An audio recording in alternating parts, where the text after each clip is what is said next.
suivi les guerriers qui arrachaient l'Espagne, la Sicile aux musulmans. Il s'était jeté sur les admirables bibliothèques de Tolède ou de Palerme. Et il s'était mis fébrilement à traduire de l'arabe au latin ce que les Arabes avaient traduit du grec. Et ce qu'il révélait, c'était la science antique, c'était Euclide, c'était Ptolémée, et c'était plus précieux encore pour eux, la logique d'Aristote.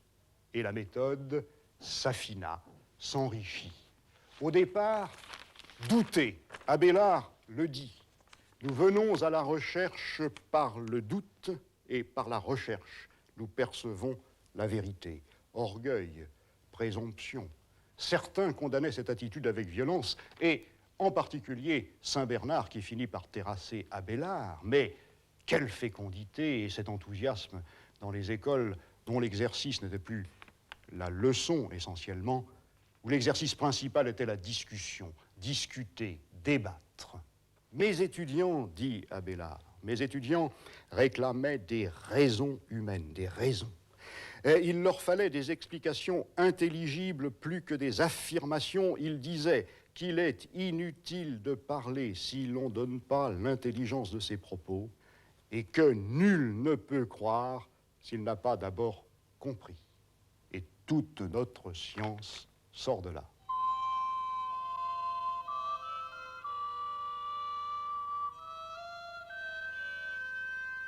Nous avons conservé un livre tardif, il est du XIVe siècle, où des illustrations précèdent le texte du règlement d'un collège parisien, le collège de Huban.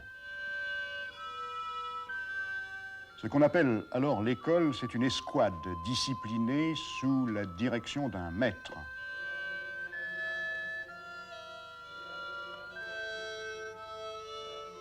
De jeunes hommes, tous clercs, tous d'église, tondus, portant le vêtement clérical, qui vivent en commun, qui mangent ensemble, qui partagent le pain comme des moines, et le maître comme leur abbé. Je parle de ces professeurs, mes camarades, mes frères, et il ne faut pas que j'oublie que tous leurs gestes étaient des gestes de prêtres, et que l'étude n'était pas en ce temps distincte de la prière.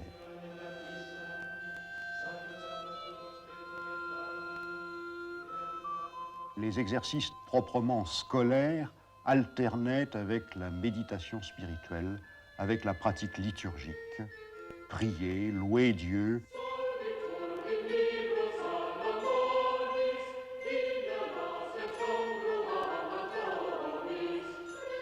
S'incliner devant la Vierge à l'enfant, toujours au cœur de la spiritualité. Mais deux nouveautés, et c'est bien ce qui distingue l'école du monastère, parce qu'elles sont toutes les deux ouverture au monde.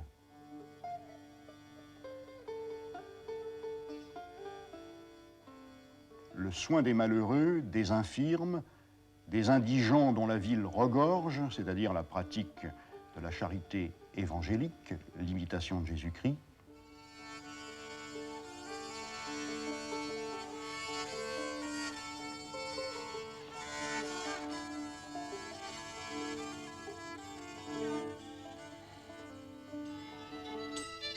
Et d'autre part, le contact avec la bonne société, avec les gens de la cour, de la richesse, de la puissance,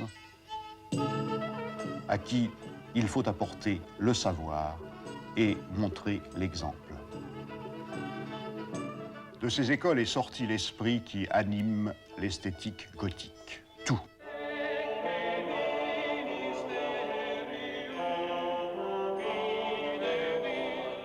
Le symbolisme de la lumière, le sens de l'incarnation,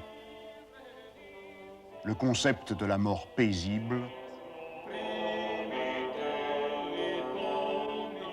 et cette inclination progressive à observer le réel, à le traduire lucidement dans la sculpture.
De ces écoles est venue la technique architecturale, cette science de l'équilibre qui permit en 1180, par le recours aux arcs-boutants, d'élever d'un seul coup, 1,5 fois plus haut qu'on ne l'avait fait jusqu'alors, le chœur de Notre-Dame de Paris, et qui permit par le calcul, par l'équerre, par le compas, d'évider le mur, de se libérer du matériau, de vaincre la pesanteur.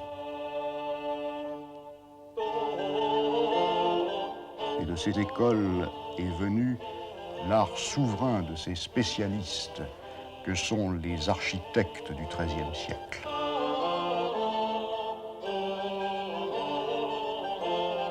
Respectés et qui se disent eux aussi, comme les maîtres, docteur Espierre. Voici le carnet de l'un d'eux, Villard de Honnecourt.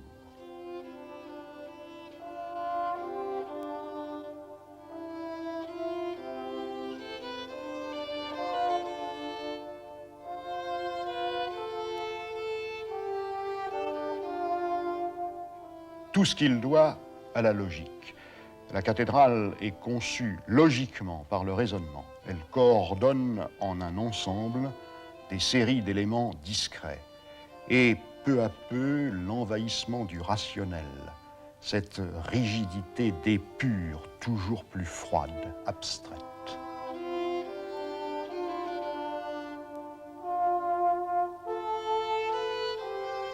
Et l'architecte, qui est en même temps décorateur, qui guide la main des tailleurs d'images, est amené également à manipuler rationnellement la nature, à la traiter, comme le voulut Cézanne, par le carré et par le cercle, par la géométrie. Pourquoi? Parce que la raison, c'est Dieu, c'est le plan divin, et qu'il faut retrouver sous le désordre des apparences, cette forme parfaite, primitive, initiale. Toutefois, l'école apprend aussi à ouvrir les yeux. Les intellectuels ne vivaient pas enfermés dans des chambres. Ils vivaient plus souvent parmi les prés, dans les vergers, et le naturel ouvrage de Dieu leur paraissait de moins en moins haïssable. Et ainsi, la sève monte peu à peu le long des fûts de Notre-Dame de Paris. Elle parvient à leurs chapiteaux, elle s'insinue dans leur couronne végétale.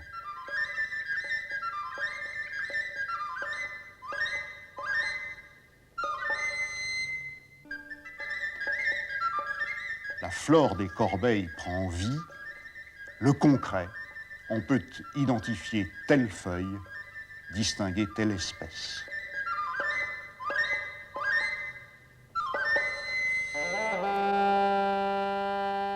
Dernière influence sur cet art, celle de la croisade.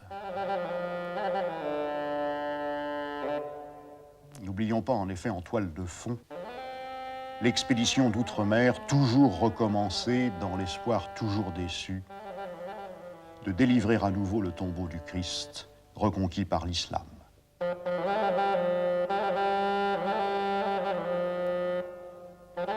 Pas de succès sur les musulmans coriaces,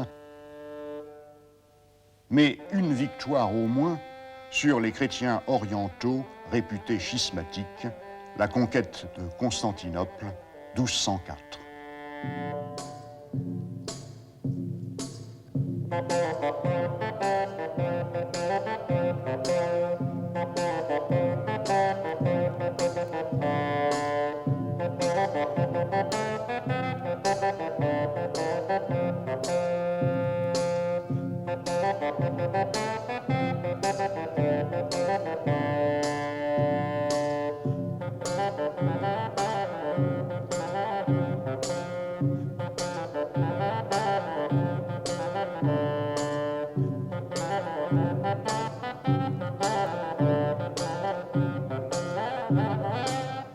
Constantinople, la cité splendide, débordante de trésors, un superbe pillage, tout l'or, tous les bijoux raflés, mais aussi les reliques dont cette ville était pleine, des reliques de la Passion et les coffres qui les enfermaient, historiés, couverts d'images.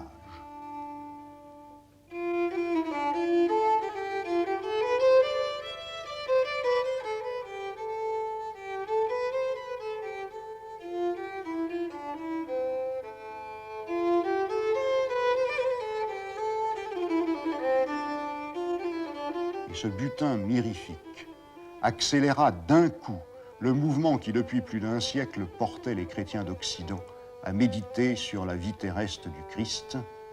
Il leur montra les images de la souffrance de Jésus que l'art byzantin fertile avait inventé. À Chartres, les sculptures postérieures au sac de Constantinople ne montrent plus le Christ du jugement dernier comme un souverain glorieux, elles le montrent comme un homme dépouillé, exposant ses plaies et les instruments de son supplice. À Reims, au sommet de toute la représentation, le crucifié,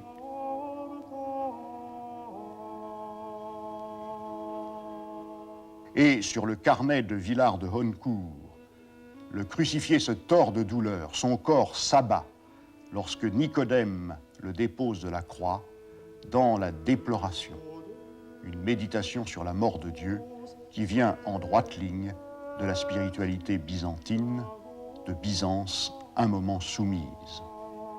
Et quelques décennies seulement séparent cette image bouleversante du dépouillement abstrait du monastère cistercien.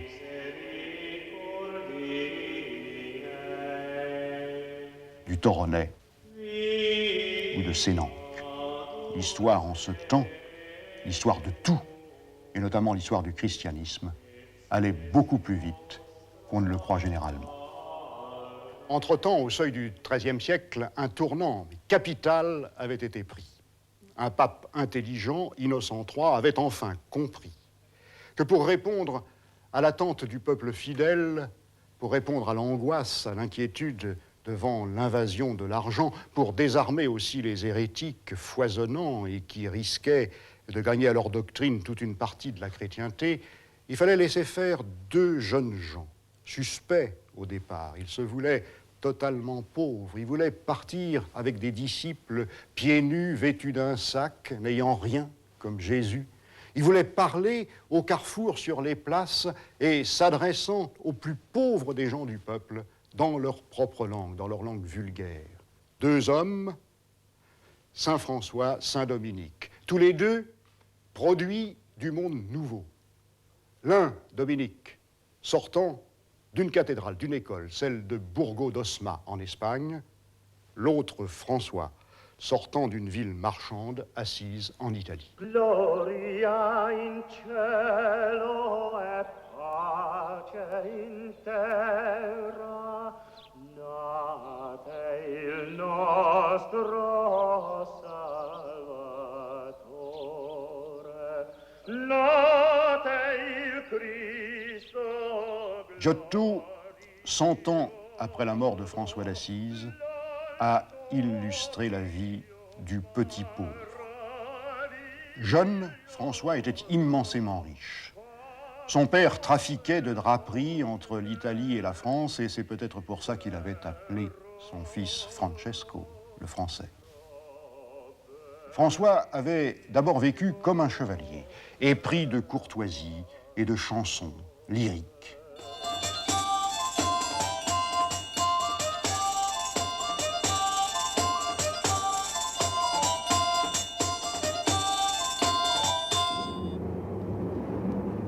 Et brusquement, le Christ, le crucifié, lui avait parlé, lui avait dit de reconstruire l'Église, et pour cela, de tout renoncer. Et alors, la scène dramatique, sur la grande place d'Assise, en pleine ville, devant les riches, devant les hommes d'affaires, dans leurs atours, dans leur arrogance, François se met tout nu, plus rien, et il se drape dans le manteau de son évêque, affirmant par ce geste que lui ne dévie pas, qu'il n'est pas hérétique, qu'il n'est pas adversaire du clergé, qu'il reste soumis à l'autorité de l'Église.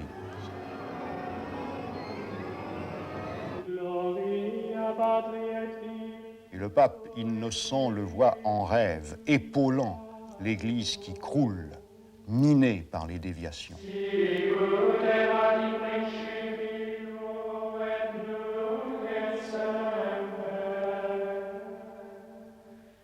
Il l'autorise à prêcher l'Évangile. Lui, François, qui n'est pas prêtre, qui ne se soucie pas de devenir prêtre, et qui dit que le monde est bon, que la nature est bonne, qui converse avec les oiseaux des champs. Réhabilitation du charnel, parce que le charnel, lui aussi, sort des mains de Dieu.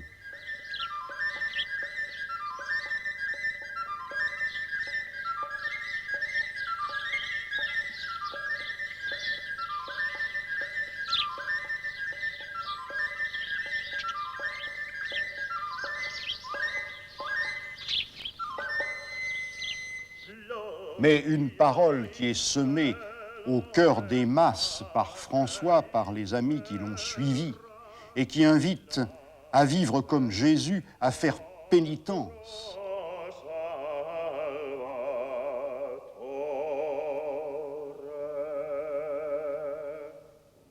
Et lui, François, imitant si bien le Christ, qu'il en vint à porter les stigmates de sa souffrance. Et lorsqu'il mourut décharné, pleuré par ses frères en pauvreté, pleuré par sa sœur Sainte-Claire, à la manière dont on pleurait le Christ mort sur les fresques byzantines, tout le monde le tenait pour un saint et beaucoup le tenaient pour un nouveau Jésus. Et l'Église, la main forcée, dut le célébrer comme tel, en s'efforçant comme elle pouvait de désamorcer ce qu'il y avait de contestation radicale dans le message de ce fou de Dieu.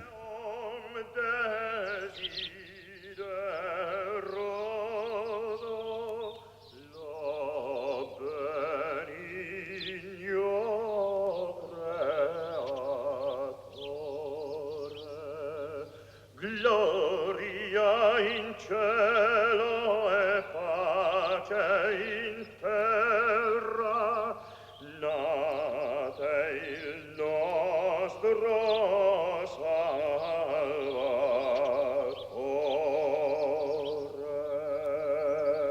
Le XIIIe siècle a moins hautement célébré Dominique. Ce n'était pas que son action ait été moins importante. Il avait fondé un ordre religieux, lui aussi, et un ordre de pauvres, l'ordre des prêcheurs, spécialistes de la parole et spécialement attelés à lutter contre l'hérésie cathare. Et cet ordre a fourni l'Église romaine de l'armature dogmatique qui lui manquait et qui, plus que l'Inquisition, a réussi à triompher de l'hérésie.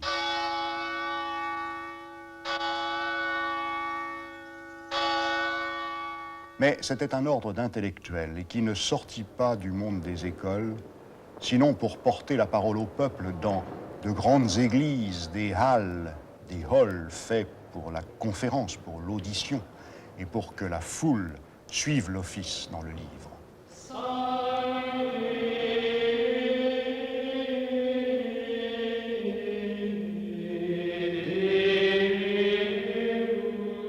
Ces salles à prêcher et à prier ensemble, clercs et laïcs confondus, dont le prototype est l'église des Jacobins de Toulouse.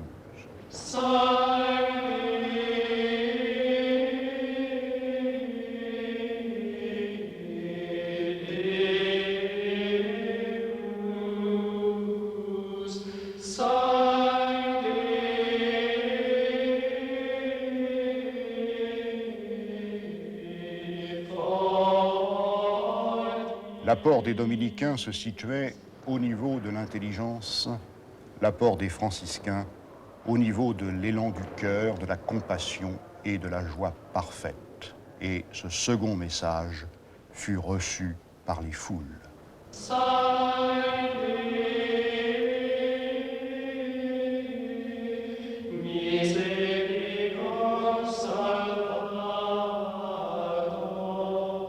Mais les uns et les autres, les dominicains et les franciscains, les frères mendiants, parce qu'ils ne possédaient rien, ont fait ensemble, au seuil du XIIIe siècle, du christianisme, ce qu'il n'avait encore jamais été, une religion populaire. Et je serais tout prêt à dire que ce qui reste parmi nous de chrétiens sort de ce relais pris au moment décisif, à l'orée du XIIIe siècle, la parole et l'exemple de François d'Assise.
Paris, milieu du XIIIe siècle, au moment où Notre-Dame s'achève.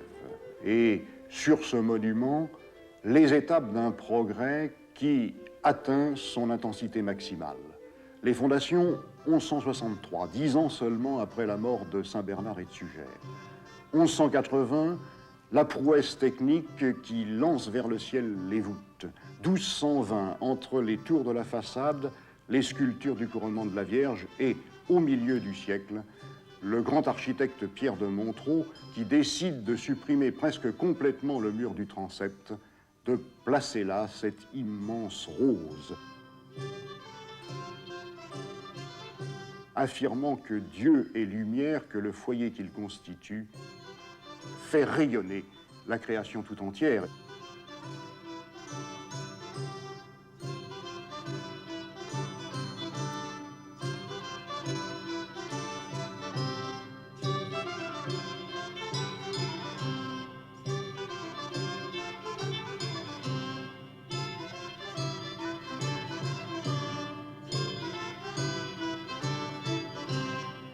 Mais ce monument témoigne aussi de l'enrichissement. Combien a-t-il coûté? Combien de centaines de milliers de millions de ces petites pièces d'argent qui servaient à acheter le pain? Et enfin, Notre-Dame témoigne de cette nouveauté du XIIIe siècle, la renaissance de l'État monarchique, pouvoir d'un seul dans le ciel, pouvoir d'un seul sur la terre. Le progrès général a permis aux princes de juguler la turbulence féodale, de reprendre le pouvoir dans leurs mains et de redonner vie à des formes politiques qui, depuis l'an 1000, s'étaient évaporées dans l'imaginaire. De ces princes, au seuil du XIIIe siècle, les tombeaux commencent à montrer l'effigie.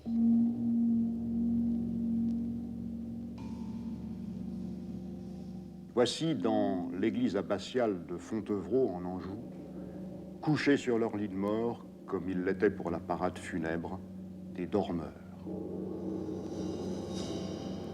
Les yeux fermés, paisibles, l'esprit rempli des prières qu'ils viennent de suivre sur le livre, dans la plénitude de leur apparence corporelle sans âge, tels qu'ils ressusciteront.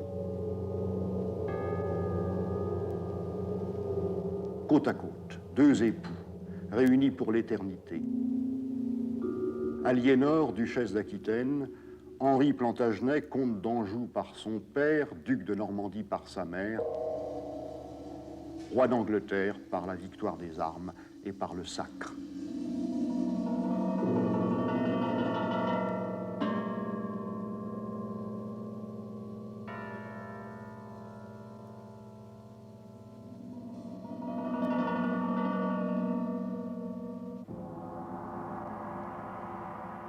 Les attributs de son office le revêtent. L'épée du combat, le sceptre de la justice, la couronne qui vient de Dieu.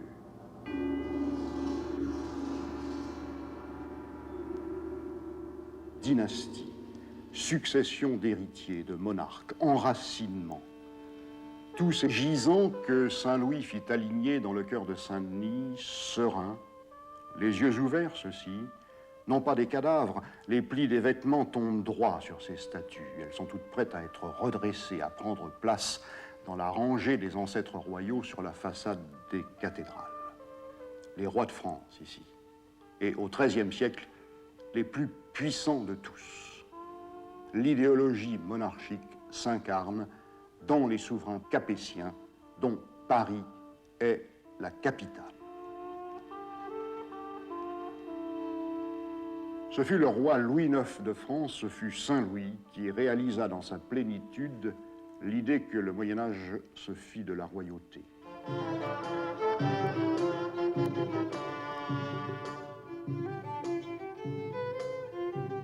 Il revit dans l'admirable biographie qu'écrivit de lui son ami Joinville, très vieux, dictant ses souvenirs, 30 ans après la mort du souverain.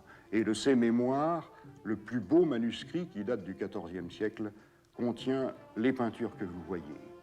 Elles représentent Saint-Louis tel qu'on voulut le donner en exemple.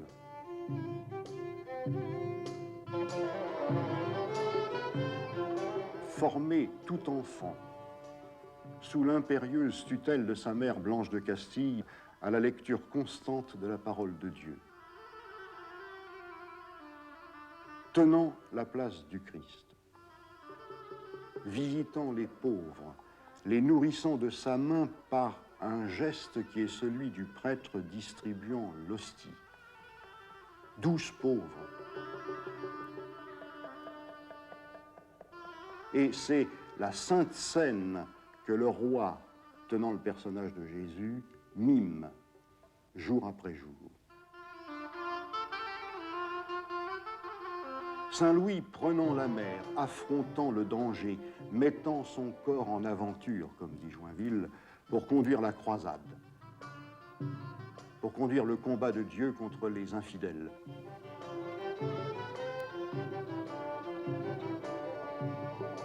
Victorieux d'abord et puis vaincu, prisonnier comme le fut Saint-Pierre, mais délivré, visitant les uns après les autres tous les lieux saints de Palestine, dans les pas du Christ, son guide. Saint-Louis avait fait acheter très cher à Constantinople une relique insigne, la couronne d'épines, et surtout pleinement symbolique de la conjonction entre la monarchie et le divin. Et un chroniqueur raconte, le roi avait la couronne d'épines de notre Seigneur, un grand morceau de la Sainte Croix, la lance, par quoi le côté de Jésus fut percé. Pour ces reliques, il fit faire la Sainte-Chapelle de Paris, en laquelle il dépensa bien 40 000 livres tournois et plus. Dépenses gigantesques. Je dis, pour en donner une idée, qu'en 1239, Saint-Louis a fait acheter tout le comté de Mâcon et il paye à combien? 10 000 livres seulement. Et le chroniqueur poursuit, il orna d'or, d'argent, de pierres précieuses, d'autres joyaux, les lieux et la chasse où les saintes reliques reposaient, et on croit que ces ornements valaient bien 100 000 livres et plus, 10 fois la valeur d'une province.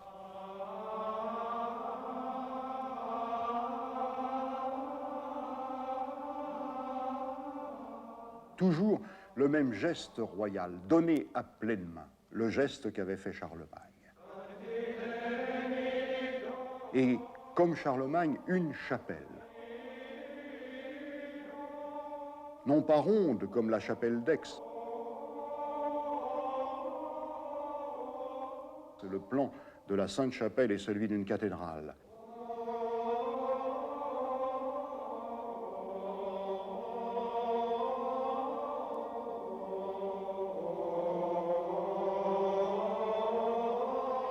Toutefois, comme la chapelle d'Aix, 2 étages, au ras du sol, l'oratoire pour les gens de la maison du roi, et au-dessus, plus près du ciel, le lieu où le souverain médite, environné de lumière, au centre de cette sorte de piège aérien tendu pour que tous les rayons du soleil s'y concentrent, transfigurés. Le roi Saint-Louis, face à la couronne de la Passion, médite sur le Christ roi bafoué.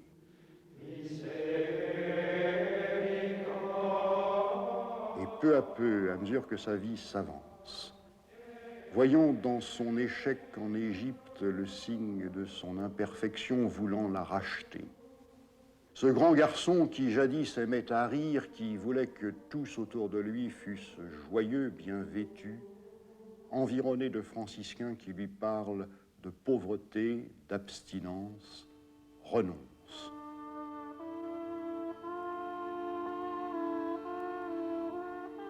S'humilie, agenouillé devant le crucifié, et puis décide de partir de nouveau vers l'Orient, malgré ses amis qui renâclent, décide de sacrifier sa vie comme l'avait fait son maître Jésus, Louis IX mort, martyr à Tunis, en 1270, et aussitôt tenu pour un saint. Et pourtant, pas du tout bigot, pas du tout paplard, et je serais prêt à voir sa vraie figure dans cette statue cavalière. Elle est dans la cathédrale de Bamberg, en Allemagne, dédiée à Saint Georges, patron de la chevalerie. C'est un rejet, c'est une greffe de la sculpture de Reims, transportée là par l'évêque qui était le beau-frère du roi Philippe de France. Et ce cavalier, comme les gisants de Saint-Denis, est à l'âge de l'accomplissement, à l'âge où le chef de la dynastie prend le pouvoir en main, l'héritage des ancêtres, le destin du lignage.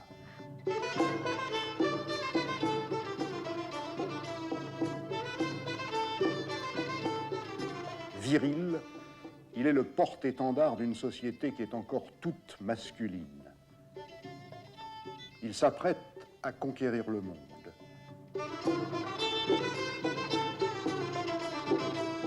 Résolu, fidèle, et sur son visage un étrange mélange de sérénité et d'inquiétude.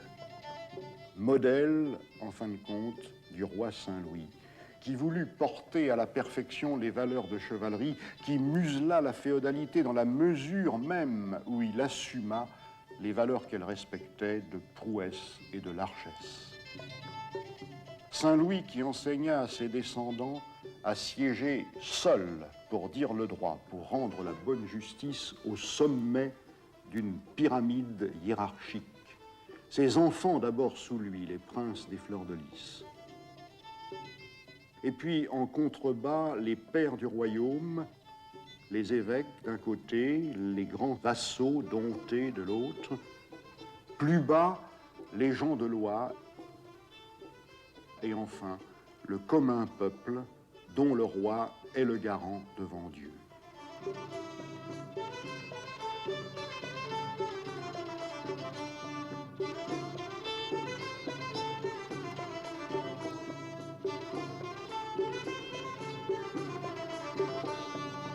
Mais n'oublions pas que Saint-Louis, si loin qu'il s'avança vers le mysticisme, ne s'est jamais incliné devant les prétentions des prêtres, et qu'il a toujours tenu tête respectueusement, vigoureusement, à cet autre monarque en face de lui, le pape.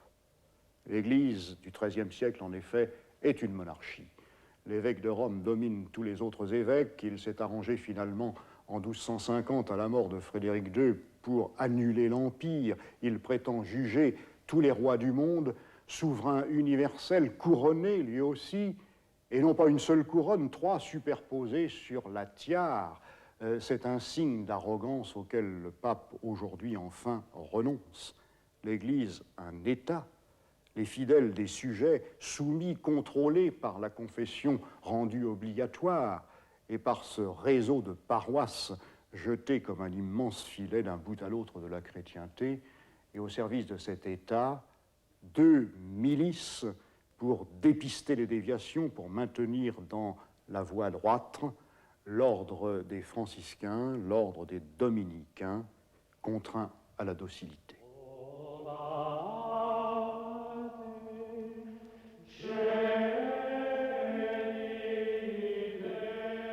Et c'est à Assise qu'on mesure dans toute leur ampleur les ambitions pontificales.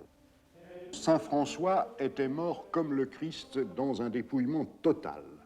Cet homme, Rome voulut se l'annexer, l'asservir à son projet de domination temporelle.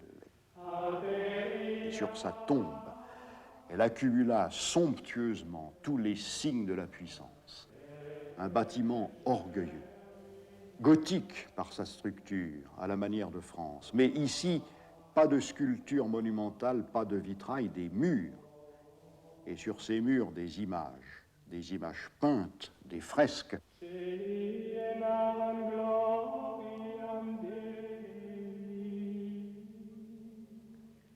Les plus grands peintres du monde rassemblés, Cavallini, Cimabue, Simone Martini, les frères Lorenzetti, Giotto. Une immense prison, superbe, où l'esprit de pauvreté se trouve incarcéré, enfoui sous d'éblouissantes parures.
Toutefois, à l'heure où l'on décorait la basilique d'Assise, où la papauté avait finalement dû s'incliner sous le protectorat du roi de France, elle avait dû céder après de très violents affrontements, elle avait dû quitter Rome, quitter l'Italie, transférer son siège, non pas dans le royaume de France, mais à sa frontière même, sur le Rhône, dans Avignon.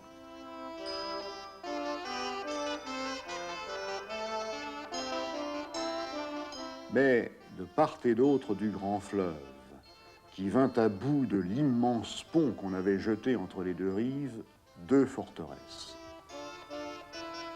Celle du gardien, du protecteur à Villeneuve, la tour de Philippe le Bel, le grand château moderne, le fort Saint-André, vigilant.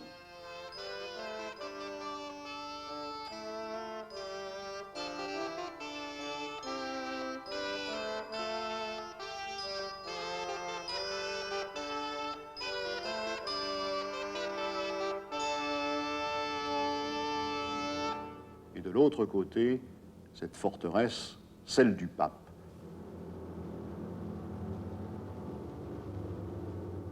Le palais d'Avignon, planté sur le roc, image saisissante de l'incrustation, de l'enfoncement du spirituel dans le matériel.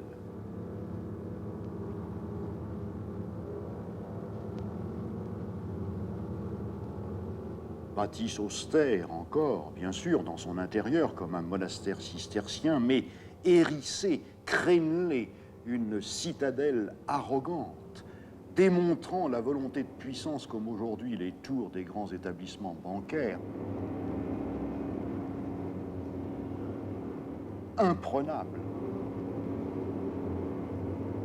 fermée sur elle-même, un repère, une chambre forte où vient s'amonceler par d'étroites fissures tout l'argent, capturé par la fiscalité tenace sur quoi repose l'empire des cardinaux.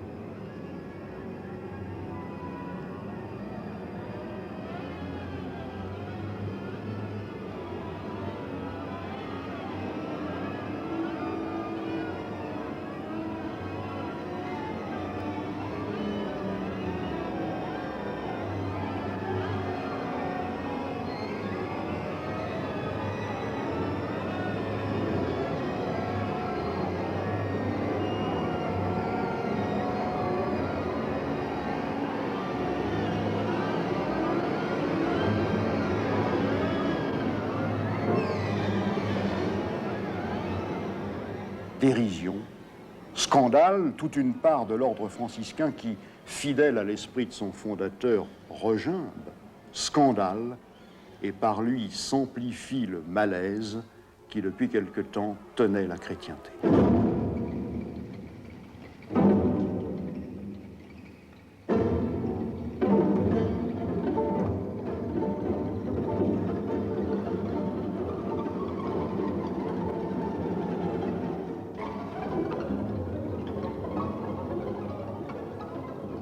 Entre la construction de la Sainte-Chapelle et l'achèvement de la basilique d'Assise, je dirais dans les années 60-70 du XIIIe siècle, un tournant est pris. Et nous l'avons déjà senti, ce virage de Paris vers Assise, vers Avignon, vers les approches de la Méditerranée, du vitrail vers la grande peinture. Et ce tournant se manifeste d'abord par un trouble dans l'esprit des intellectuels, l'esprit des maîtres de l'Université de Paris. Ils découvrent, enfin traduite, la totalité de l'œuvre d'Aristote. Non plus seulement la logique, mais la physique, la métaphysique, le commentaire arabe d'Averroès. Et c'est une découverte bouleversante, celle d'une explication totale de l'univers, d'un système cohérent, admirable, mais qui était complètement irréductible au dogme catholique, parce qu'il niait la création, il disait que le monde est éternel, parce qu'il niait la liberté de l'homme, il niait l'incarnation, il niait la rédemption, il niait tout. En 1255, le pape Alexandre IV commanda à Albert le Grand, maître parisien, une réfutation de cette philosophie, et 2 ans plus tard, il installa dans les 2 chaires principales de théologie de l'Université de Paris un dominicain, Thomas d'Aquin, et un franciscain, Bonaventure, 2 Italiens. Thomas a construit sur une pointe d'aiguille une construction extraordinaire qui parvient acrobatiquement à concilier le dogme et la raison. Vertigineuse, inquiétante, et en 1277, l'évêque de Paris condamne certaines de ses propositions. Fallait-il se résoudre à admettre que, parallèle au christianisme mystique, la voie où s'était engagé Bonaventure, il pouvait exister une province de la pensée autonome, librement ouverte à l'intelligence, au rationalisme? Fallait-il admettre la relativité de la pensée chrétienne? Or, justement, à ce moment même se découvrait aussi la relativité de l'histoire chrétienne, l'échec de la croisade, Saint-Louis mort à Tunis, les Grecs qui reconquièrent Constantinople et la Terre Sainte totalement, définitivement perdue lorsque Saint Jean d'Acre tombe. Plus d'espoir de venir à bout par les armes des infidèles. Ne valait-il pas mieux, comme déjà l'avait fait François d'Assise, aller vers eux les mains nues, parler, prêcher, remplacer les croisés par les missionnaires et par les marchands.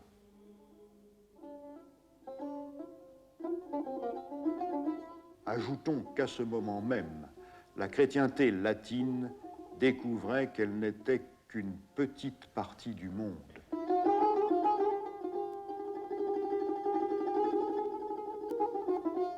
Que ce monde est immense.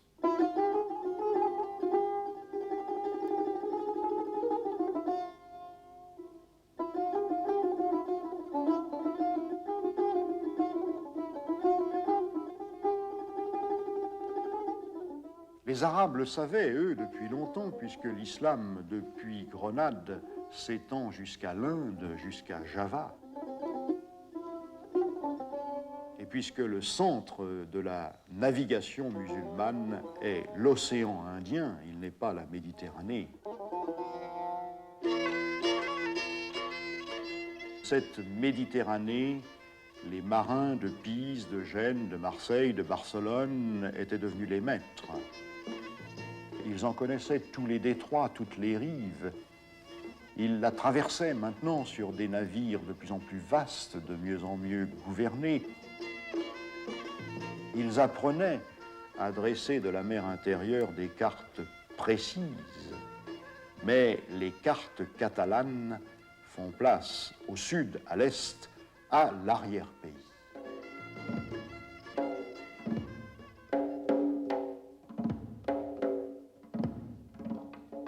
Et reconnaissant qu'il existe là, bien sûr, des peuples nus, des cannibales, mais également des royaumes solides, des souverains sages,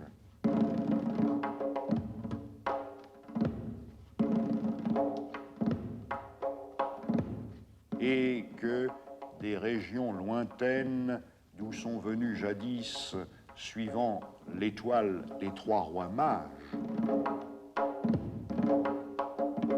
arrivent régulières des caravanes chamelières chargées de produits merveilleux. Et reconnaissant aussi qu'il existe au bout du monde d'autres chrétiens et qu'il n'est peut-être pas impossible de convertir à la vraie foi dans le dos de l'islam l'ensemble de ces tribus pullulantes. Et des missionnaires franciscains déjà se sont enfoncés dans les profondeurs de l'Asie. Déjà, des marchands se risquent à remonter ces itinéraires jusqu'aux sources de l'encens, du poivre, des brocards. En 1271, Marco Polo, un Vénitien, se lance à son tour dans la grande aventure. Il accompagne 2 de ses oncles. Le pape leur a remis des lettres pour les souverains mongols. Ils s'engagent sur la route de la soie à travers l'Asie centrale. Et de retour à Venise, 20 ans plus tard, Marco Polo rédige une relation de son étonnant périple. Seigneurs, empereurs et rois, ducs et marquis, comtes, chevaliers et bourgeois, et vous tous qui voulez connaître les différentes races d'hommes et la variété des diverses régions du monde, et être informés de leurs us et coutumes, prenez donc ce livre et faites-le lire. Livre des merveilles du monde. On l'appelle aussi le million. Fascination. En effet, sur ce texte, sur les enluminures de ce texte, celles que nous voyons datent du début du XVe siècle, des générations d'Européens rêvaient.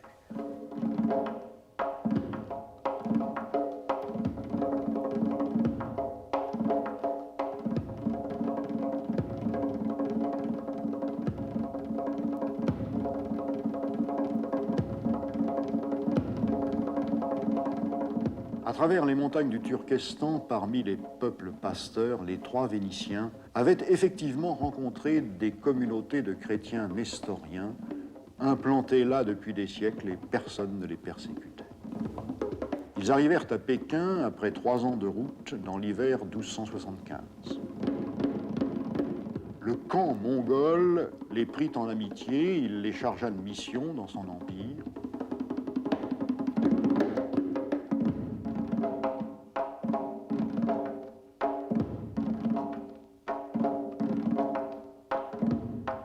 Ils parcoururent l'Extrême-Orient jusqu'en 1292, puis s'en revinrent par l'Indonésie, par la Perse, par Trébizonde.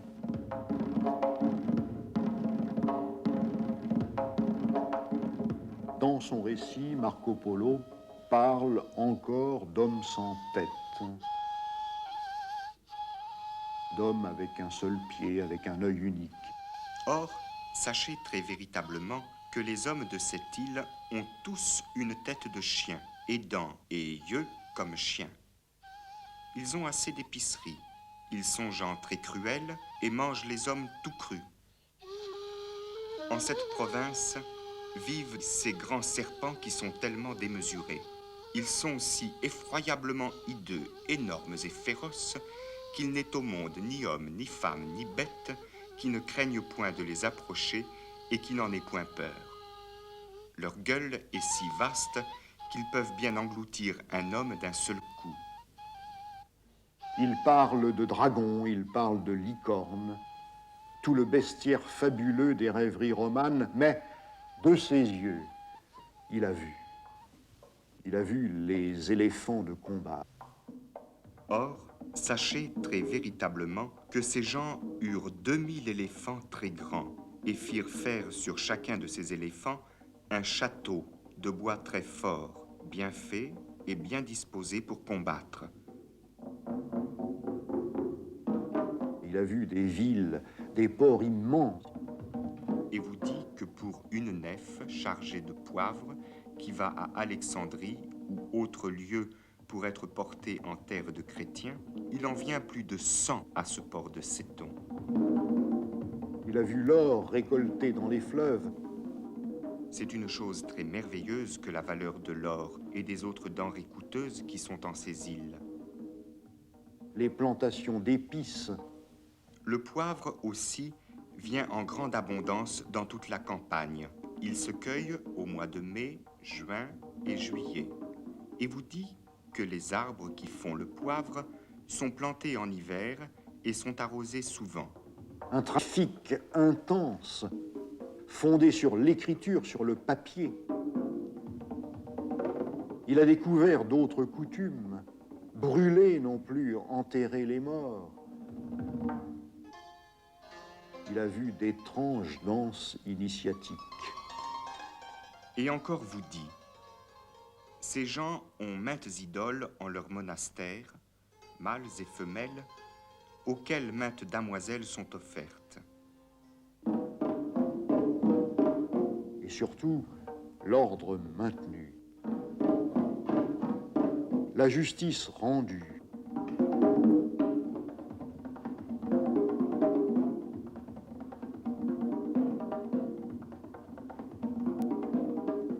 Des souverains si sages et si vaillants qu'ils les décorent des éperons d'or de la chevalerie.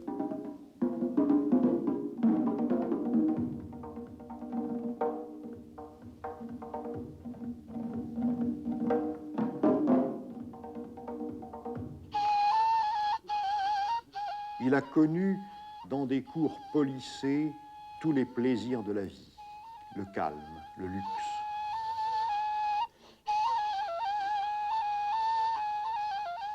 Et sachez encore que le grand Khan, de ses 4 épouses, a eu 22 enfants mâles.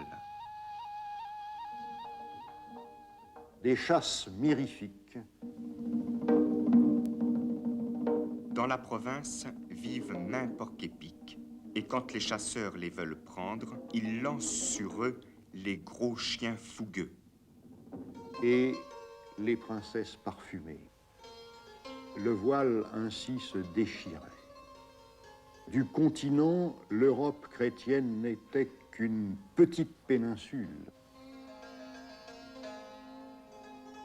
Des foules humaines vivaient ailleurs prospères dans la paix, dans la tolérance, sous d'autres lois, dans d'autres croyances, dans le bonheur. Ce bonheur terrestre, conforme à l'ordre naturel, dont les nouveaux philosophes dans Paris, à ce moment même, affirmaient qu'il répond au dessein de Dieu.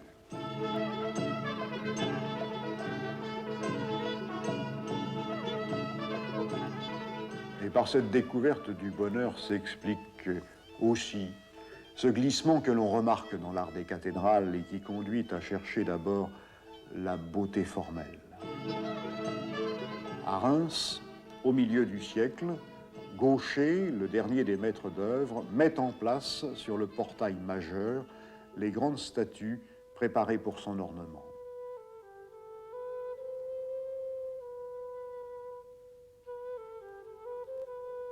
Et il les dispose à sa guise, négligeant l'agencement que l'on avait au départ prévu et qui s'appliquait strictement à l'enseignement doctrinal.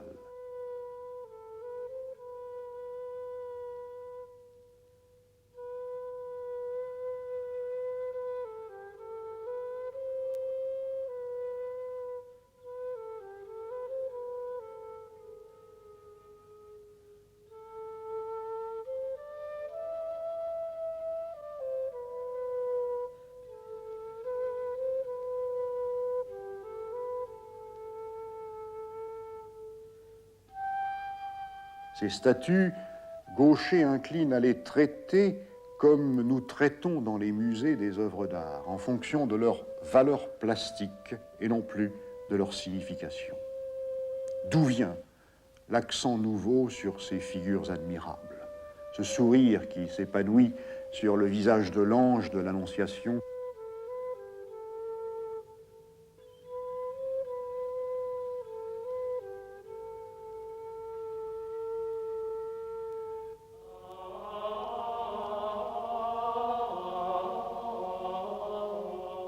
Cette pointe de malice dans l'étonnement soumis de Marie,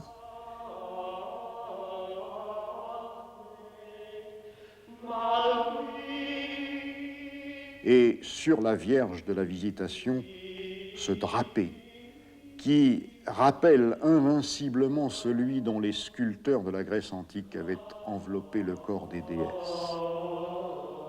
La perfection classique de ce visage. Esthétisme.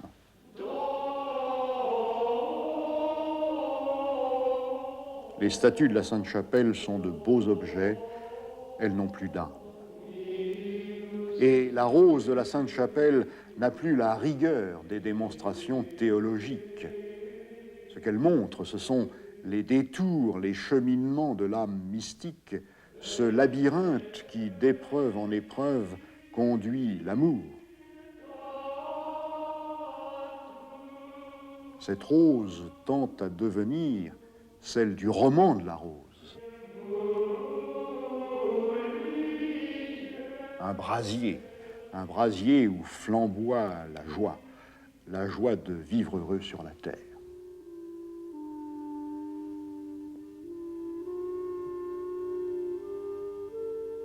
Mais alors que l'on découvre le bonheur, se produit un autre passage, le glissement des forces vives des nerfs de la création depuis la France vers l'Italie.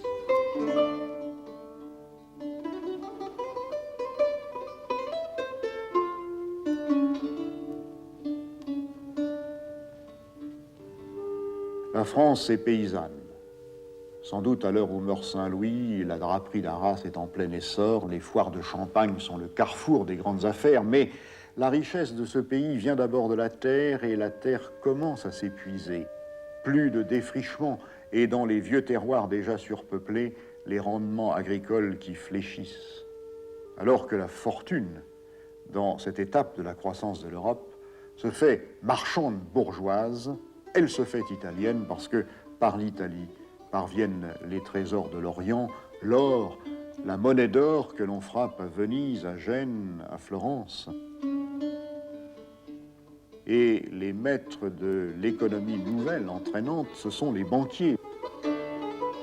Les banquiers de Florence, de Sienne, serviteur indispensable des grandes monarchies, du pape de Rome ou d'Avignon, du roi de France.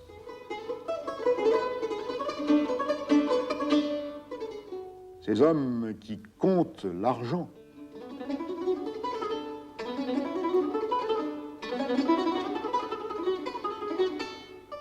semer l'argent, faire qu'il circule toujours plus vite, qu'il fructifie, ne penser qu'à cela, qu'au profit, confiant à l'ange gardien la ville. Cette cité Orvieto, Sienne sur les fresques de Lorenzetti,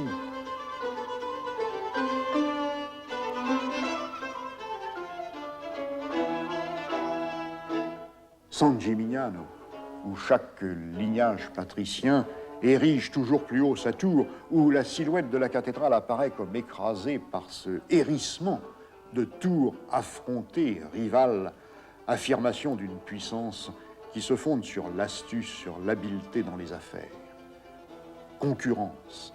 Concurrence maîtrisée difficilement par le droit, par les palabres, sur la place, sur ce forum au harangue où se forge l'esprit civique.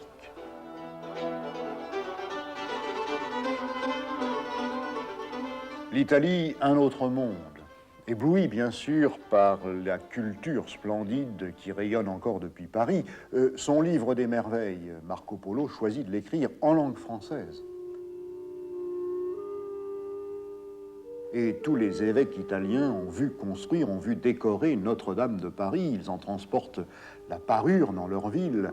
Les marchands italiens font commerce des objets d'art parisiens qu'admira Giotto.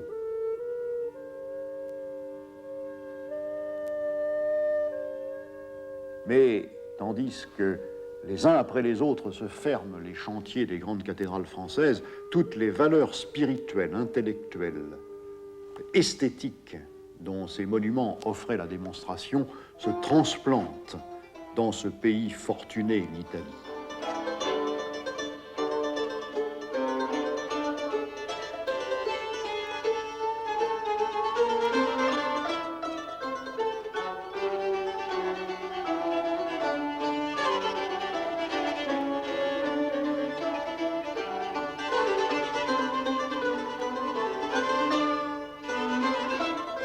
Ce pays les convoite, il s'en empare, mais il se les approprie, il les intègre à ses propres traditions.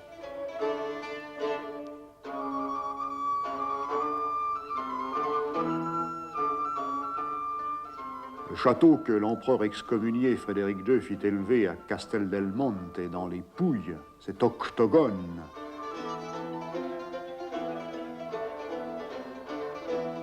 flanqué à tous ces coins de tours octogonales, ressemble à la couronne de Charlemagne, à la couronne d'Othon le Grand, et il est la négation même de l'acuité translucide de la cathédrale française.